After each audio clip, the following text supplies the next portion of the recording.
வணக்கம். எடப்பாடி பழனிசாமிய பேரை சொல்றதுக்கே எனக்கு அவமானமா இருக்கு, அசிங்கமா இருக்கு, ரொம்ப கேவலமா இருக்கு. எடப்பாடி பழனிசாமி இருக்கிற வரைக்கும் அதிமுகவோட எந்த விதமான ஒரு கூட்டணி தொடர்பான பேச்சுவார்த்தையை நடத்தவே மாட்டோம் அப்படின்னு சொல்லிட்டு நேற்று ஓபிஎஸ் வந்து பேசியிருக்காரு. இதுதான் வந்து அதிமுக வட்டாரங்களில் பேசப்படுது. ஓபிஎஸ் வந்து இந்த நிலைப்பாட்டில் எப்பயுமே ஸ்டடியாக இருப்பாரா அப்படிங்கிற மாதிரி ஒரு கேள்வியுமே இருந்திருக்கு.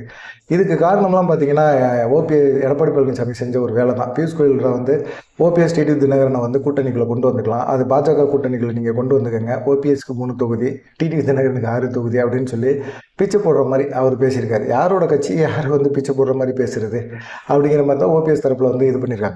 எந்த நிபந்தனையும் இல்லாமல் வந்து ஓபிஎஸ் அதிமுகவுக்குள்ள சேருன்னு சொல்லிட்டாரு.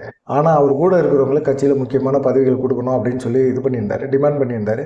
இதை பாஜக மேலிடம் வந்து பிரதமர் மோடியும் சரி, அமித்ஷாவும் சரி இதை பற்றி பெருசாக கன்சிடர் பண்ணவே இல்லை. ஓபிஎஸ் சொல்லியிருந்தாரு, அதை கன்சிடர் பண்ணல. சரி, இவங்களை சந்திக்கிறதுக்கான வாய்ப்புகள் கிடைக்கும் போதெல்லாம் பார்த்தீங்கன்னா எடப்பாடி பழனிசாமி நயினா நாகேந்திரன் மூலமாக அதை துண்டிச்சார். இது வந்து ஓபிஎஸ்க்கு மிகப்பெரிய ஒரு தர்ம சங்கடமாயிருச்சு. நயினா நாகேந்திரனோட செயல்பாடுகள் அவருக்கு பிடிக்கல. அவர் வந்து முதலமைச்சராக இருக்கும்போது இவர் எம்எல்ஏவா அமைச்சராக இருந்தார், நயினா நாகேந்திரன். அப்போ வந்து பார்த்தீங்கன்னா ஓபிஎஸ் இவருக்குமே கருத்து வேறுபாடு இருக்குது. ஒரு இதை வந்து அந்த டயத்தில் இருக்கும்போது அதை வச்சு இப்போ வந்து அவர் வந்து ஒரு கருத்து மோதலில் ஈடுபடுற மாதிரி இருக்குது. ஓபிஎஸ்ஸை டம்மியாக்குற மாதிரி இருக்குது. எடப்பாடி பழனிசாமியோட சேர்ந்து இணைஞ்சு ஓபிஎஸ்ஸை வந்து டம்மியாக்குற வேலையில் நயினா நாகேந்திரன் செயல்பட்டார். இது பிடிக்காம தான் ஓபிஎஸ் வந்து என்டிஏ கூட்டணிலேருந்து விலகிறாரு. இது வந்து பார்த்தீங்கன்னா டிடி தினகரனுக்குமே இதாயிருச்சு, தர்ம சங்கடத்தை ஏற்படுத்திடுச்சு. ஏன்னா ஓபிஎஸ்சி கிடைக்கிற அவமரியாதை நாளைக்கு எனக்கும் கிடைக்கிறதுக்கு வாய்ப்பு இருக்குது. நயினா நாகேந்திரன் செய்வார், எடப்பாடி பழனிசாமி தூண்டுவார். கண்டிப்பாக எடப்பாடி பழனிசாமி பேச்சை நயினா நாகேந்திரன் கேட்பார். அப்படி கேட்டார்னா நமக்கும் இது அசிங்கம், அவமானம் அப்படிங்கிறத அவரும் உணர்ந்துட்டு அவரும் என்டிஏ கூட்டணியை விட்டு விலகிட்டாங்க. இப்போ என்டிஏ கூட்டணியில் பியூஷ் கோயல் வந்து பேச்சுவார்த்தை நடத்தும் போது ஒரு விஷயத்த மட்டும் கரெக்டாக ஸ்ட்ரைட்டாக அவங்க பேசுகிறது என்னன்னா, ஓபிஎஸ் டிடி தினகரன் இல்லாமல் தென் மாவட்டங்களில் கண்டிப்பாக அதிமுக பாஜக கூட்டணி வெற்றி பெற முடியாது அப்படிங்கிற ஒரு சூழ்நிலைக்கு வந்தாச்சு. அவங்களோட பேச்சுவார்த்தை நடத்துக்கங்க, நீங்கள் பாஜக கூட்டணியில் அவங்கள கூட்டு வச்சுக்கோங்க, என்டிஏ கூட்டணிக்குள்ளே அவங்கள கூப்பிட்டுக்கோங்க, ஓபிஎஸ்க்கு 3 சீட்டு, அதே போல் வந்து டிடி தினகரனுக்கு ஒரு 6 சீட்டு கொடுங்க அப்படின்னு சொல்லியிருக்காரு. இது என்ன கணக்கு அப்படிங்கிறது தான் தெரியல. அதில் பார்த்தீங்கன்னா அதிமுக வந்து 170 தொகுதியில் வந்து போட்டி போடணும் அப்படின்னு எடப்பாடி பழனிசாமி சொல்லியிருக்கிறாரு அப்படிங்கிற மாதிரி சொல்கிறாங்க. பாஜகவுக்கு 23, பாமகவுக்கு 23, மற்றவை 18. அந்த 18 தொகுதி இருக்குல்ல மற்றவங்களுக்குன்னு கொடுக்குறதுல, அதில் வந்து 3 வந்து ஓபிஎஸ்ஸுக்கும் டிடி தினகரனுக்கு ஒரு 6 சீட்டு அப்படி தூக்கி விட்டுறாங்க, நாய்க்கு பிஸ்கட் போடுற மாதிரி. இதை ஏற்றுக்கிட்டு இவங்க போய் கூட்டணிக்குள்ளே தொடருவாங்களா? எடப்பாடி பழனிசாமி முதலமைச்சர் வேட்பாளர்னு சொல்லி பிரச்சாரம் பண்ணுவாங்களா? இதெல்லாம் அசிங்கம் இல்லை. அதுக்கு அரசியலில் ஈடுபடாமல் ஒதுங்கிடலாம். நாங்கள் அரசியலை விட்டு ஒதுங்குறோம்னு சொல்லி ஒதுங்கிடலாம். அதனால வந்து பார்த்தீங்கன்னா அதெல்லாம் தேவையில்லை. பாஜகவே எதிர்பார்க்கறது வந்து 60 சீட்டு. எடப்பாடி பழனிசாமி 23 தான் தருவேன்றார். கடந்த முறை 20 தான் கொடுத்தா, நீங்கள் 4 தான் ஜெயிச்சிங்க, நாங்கள் இந்த தடவை வந்து அதிகமான வாக்கு சதவீதத்தை காட்டணும், அதனால 170 தொகுதியில் வந்து நாங்கள் போட்டி போடுவோம் அப்படின்னு சொல்கிறாங்க. 170 தொகுதியில் போட்டி போடுறது முக்கியம் கிடையாது, ஆனால் எத்தனை தொகுதியில் ஜெயிக்கிறீங்க அப்படிங்கிறது தான் முக்கியமே. இந்த தடவை அதிமுக பாஜக கூட்டணியில் பாஜகவுக்கு 23 அப்படின்னா பாமகவுக்கும் 23. பாமக வந்து தமிழ்நாடை பொறுத்த வரைக்கும் வட மாவட்டங்களில் ரொம்ப ஸ்ட்ராங்காக இருக்காங்க. அதான் இப்போ வந்து பாமக உடஞ்சி கிடக்குது. அன்புமணி தலைமையில் 1, ராமதாஸ் தலைமையில் 1. இப்போ 2 பேருமே ஒருங்கிணைக்கணும். ஒருங்கிணைக்காமல் வந்து அன்புமணியோடையோ இல்லை ராமதாஸோடைய கூட்டணியை வச்சுக்கிட்டு 23 தொகுதி அப்படின்னு சொன்னால் கண்டிப்பாக வந்து எடப்பாடி பழனிசாமி அன்புமணியோட பேச்சுவார்த்தை நடத்தியிருக்காரு. 23 தொகுதிக்கு அன்புமணி ஓகே, ஒரு ராஜ்யசபா சீட்டு கொடுத்து. ஆனால் ராமதாஸ் சார் இப்போ வந்து இவங்களோட ஓட்டை பிரிப்பாங்கல்ல, ராமதாஸுக்குன்னு ஒரு 100 ஓட்டு 200 ஓட்டு ஒவ்வொரு சட்டமன்ற தொகுதியிலும் இருக்குமா இருக்காதா? ஒரு 500 ஓட்டு வைங்க வட மாவட்டங்களில். கண்டிப்பாக வந்து எடப்பாடி பழனிசாமிக்கு அந்த 500 ஓட்டு 1000 ஓட்டுகள் வந்து வித்தியாசம் வந்து மிகப்பெரிய ஒரு பாதிப்பை ஏற்படுத்தும்ல. அதுதான் வந்து எதிர்பார்க்குறாங்க இப்போது.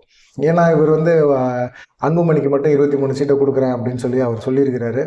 இந்த தகவல் வந்த பிறகு ஓபிஎஸ் வந்து ரொம்ப புலம்பி தள்ளிட்டார். நாங்கள் என்டிஏ கூட்டணியை விட்டு வேலைக்கே 3 மாதம் ஆச்சு, என்டிஏ கூட்டணியில் நாங்கள் போகிறோன்னு சொல்லவே இல்லை. இவங்களாம் பேசிக்கிறாங்க. இவங்களாம் வந்து 3 சீட்டு தரோம் 4 சீட்டு தரோன்னு இவங்களாம் சொல்லிக்கிறாங்க. நாங்கள் எந்த சூழ்நிலையும் வந்து எடப்பாடி பழனிசாமியோ முதலமைச்சர் வேட்பாளரோ எடப்பாடி பழனிசாமி தலைமையில் இருக்க கூட்டணிக்குள்ளேயோ நாங்கள் போக மாட்டோம் அப்படிங்கிறதுல தெளிவான ஒரு முடிவை எடுத்தாச்சு. இனிமேல் வந்து நாங்கள் அது சம்மந்தமாக பேச போகிறதே இல்லை அப்படிங்கிற மாதிரி சொல்லிட்டாரு. சரி, ஓபிஎஸ்க்கு என்ன ஒரு ஆப்ஷன் இருக்குது அப்படின்னா தனி கட்சி தொடங்கணும் அப்படிங்கிற ஒரு சூழ்நிலை தான் இருக்குது. தனி கட்சி தொடங்கிட்டாரு அப்படின்னா அவர் அதிமுக கிளைம் பண்ணுறது ஒரு விஷயம் வந்து அவரால் பண்ண முடியாது. அதான் டிடி தினகரன் பண்ணிட்டாரு. அதிமுக வந்து அவர் பெருசாக கண்டுக்கவே இல்லை. சசிகலா பொறுத்த வரைக்கும் இன்னும் அவங்க பொதுச்செயலாளர்னு கிளைம் பண்ணிட்டு இருக்காங்க. அவங்க அதை பார்த்துக்கிட்டோம், நம்ம வந்து தனி கட்சி தொடங்கிடலாம் அப்படின்னு சொல்லி ஒரு முடிவுக்கு வந்திருக்காரு. ரொம்ப லேட்டு, இதுவே ரொம்ப லேட்டு அப்படின்னு தான் சொல்கிறாங்க. சரி, இதை தாண்டி என்ன பண்ண போகிறாரு? தனி கட்சி தொடங்கினான்னா யாரோட கூட்டணி வைப்பார் அப்படின்னு சொல்லி ஒரு விஷயம் இருக்குது. சமீப நேரமாக பார்த்தீங்கன்னா 2 அவருக்கு இது இருக்குது. ஒன்று திமுகவோட கூட்டணி, இன்னொன்று விஜயோட கூட்டணி அப்படிங்கிற மாதிரி இருக்காங்க. திமுகவோட கூட்டணி அப்படிங்கிறது வந்து பெருசாக வந்து ஓபிஎஸ்க்கு வந்து மிகப்பெரிய ஒரு பின்னடைவை ஏற்படுத்தும். ஆனால் வெற்றி வாய்ப்பு அதிகமாக இருக்கும். ஆனால் ஓபிஎஸ் வந்து திமுகவோட கூட்டணி வைக்கிறாரு அப்படின்னா எம்ஜிஆர் சொன்னது தான், திமுக தீய சக்தி அப்படிங்கிறது தான். அதே அதிமுககாரங்க அம்மாவோட விசுவாசி அப்படின்னு நினைக்கிறவங்க எல்லாருமே என்ன செய்வாங்க, கண்டிப்பாக ஓபிஎஸ்ஸை ஆதரிக்க மாட்டாங்க. திமுகவோட கூட்டணி அப்படிங்கிற ஒரு விஷயத்த ஆதரிக்கவே மாட்டாங்க. அப்போ ஓபிஎஸ்க்கு இன்னொரு இது இருக்குது, ஆப்ஷன் இருக்குது. அது வந்து விஜய். விஜய் வந்து இன்னும் கூட்டணியில் பெருசாக வந்து இது கிடையாது. ஏன்னா எம்ஜிஆர் ஜெயலலிதா வந்து விஜயும் வந்து ஏற்றுக்கிட்டாரு. ஜெயபாணியில வந்து திமுகவை தீய சக்தி அப்படின்னு சொல்லி கடுமையாக விமர்சனம் பண்றாங்க.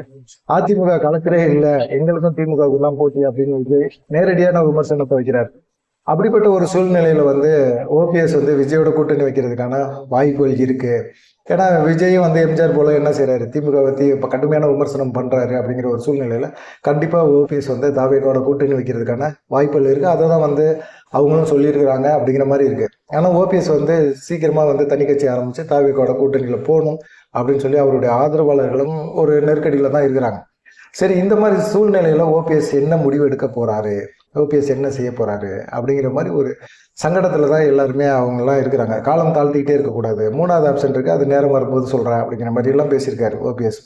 ஆனா இதை தாண்டி பார்த்தீங்கன்னா செங்கோட்டைன்னு ஒரு விஷயம் பேசியிருக்காரு, தை பிறந்தாலும் வழி பிறக்கும் அப்படின்னு சொல்லியிருக்காரு. அதே தான் ஓபிஎஸ் வந்து நேற்று மாவட்ட செயலர் கூட்டத்தில் தை மாதம் பிறந்தோன்னா பாருங்களேன் கொஞ்சம் மாற்றம் வரும், கண்டிப்பாக ஒரு மாற்றம் வரும், நம்ம வந்து ஒரு நல்ல நிலைமைக்கு போவோம், நம்ம வந்து எடப்பாடி பழனிசாமி இல்லாத ஒரு அதிமுகவை நம்மளால உருவாக்க முடியும் அப்படின்னு சொல்றாரு. பாஜகவை நம்பினது வேஸ்ட் அப்படிங்கிறத உணர்ந்துட்டார், ரொம்ப லேட்டாக உணர்ந்திருக்காரு. கட்சி ஆரம்பிக்கிறதுலையும் காலம் தள்ளிக்கிட்டே இருக்கிறார். அவர் ஒரு முடிவு எடுக்கணும், முடிவு எடுத்துட்டு டக்குன்னு உடனே கட்சி ஆரம்பித்து செயல்படணும் அப்படின்னு சொல்லிட்டு அவர் ஆதரவாளர்களாக நினைக்கிறாங்க. ஏன்னா விஜயோட கூட்டணி வைக்கிறதுக்கு வந்து தை மாதம் செங்கோட்டையன் வந்து அந்த ஆப்ஷனை திறந்து வச்சிருக்காரு. செங்கோட்டையன் தலைமையில் தான் கூட்டணி தொடர்பான பேச்சுவார்த்தை நடக்குது.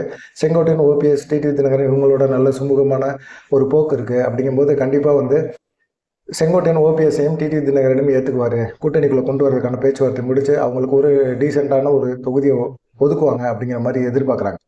அதே போல் வந்து எடப்பாடி பழனிசாமியை தாண்டி தென் மாவட்டங்களை பொறுத்த வரைக்கும் தாவேக்காவுக்குன்னு ஒரு மக்கள் செல்வாக்கு இருக்குது. தேர்தலையே அவங்க சந்திக்கல, வாக்கு சதவீதம் என்னன்னு தெரியல அப்படிங்கிற மாதிரி புலம்புனாலும் அவங்களுக்கான ஒரு இது இருக்குது, மாசு இருக்குது. எப்படி எம்ஜிஆர் கட்சி ஆரம்பிச்ச போது இருந்ததோ அந்த மாசு வந்து இருக்கு.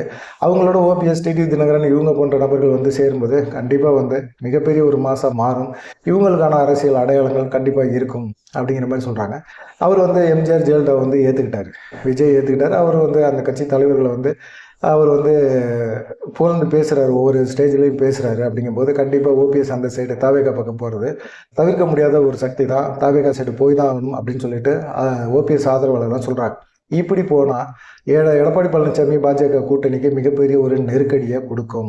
ஏற்கனவே பார்த்தீங்கன்னா இப்போ கிருஷ்ணசாமியோடலாம் பேச்சுவார்த்தை நடத்தணும். அந்த 18 தொகுதியில் கிருஷ்ணசாமிக்கு ஒரு 2 தொகுதியை கொடுப்பாங்க, அதே போல் புரட்சி பாரதிக்கு ஒரு தொகுதியை கொடுப்பாங்க, இப்படி கொடுப்பாங்க. எடப்பாடி பழனிசாமி மிகப்பெரிய ஒரு ஆளுமே கிடையாது, கூட்டணி பலத்தோடு இருக்கணும். அப்படி பலத்தோடு இல்லாமல் இவர் நாங்கள் பலம் அப்படின்னு சொல்லிட்டு கூட்டணி கட்சியில் அரவணைச்சு 1-2 சீட்டை கொடுத்து சமுதாய ரீதியாக கொடுத்து நம்ம ஜெயிச்சுக்கலாம் அப்படின்னு நினைக்கிறாரு. அது வேகாது, பருப்பு வேகாது அப்படிங்கிற மாதிரி பேச ஆரம்பிச்சிருக்காங்க. ஓபிஎஸ் தாவேகா கூட்டணி, டிடிவி தினகரன் தாவேகா கூட்டணி அப்படிங்கிறது வந்து தவிர்க்க முடியாது. அதிமுக பாஜக கூட்டணிக்குள்ளே ஓபிஎஸ் தரப்பு வந்து நுழையிறதுக்கு வாய்ப்பே இல்லை. என்டிஏ கூட்டணி அவங்க வேணாம்னு நினச்சிட்டாங்க, முடிவு பண்ணிட்டாங்க. எடப்பாடி பழனிசாமி எந்த சூழ்நிலையும் முதலமைச்சர் வேட்பாளராக ஏற்றுக்க முடியாது அப்படிங்கிறதுல ஒரே முடிவாக தெளிவாக ஓபிஎஸும் டிடிவி தினகரன் இருக்காங்க அப்படின்னு சொல்லி 2 தரப்புலையும் பேசிக்கிறாங்க. ஆனால் இந்த விஷயத்தில் ஓபிஎஸ் கடைசி வரைக்கும் ஸ்ட்ராங்காக இருப்பாரா அப்படிங்கிற ஒரு சந்தேகம் இருந்துகிட்டே இருக்குது. நீங்கள் என்ன நினைக்கிறீங்க அப்படிங்கிற ஒரு விஷயத்த மறக்காமல் கமெண்ட் பண்ணுங்கள். நன்றி, வணக்கம்.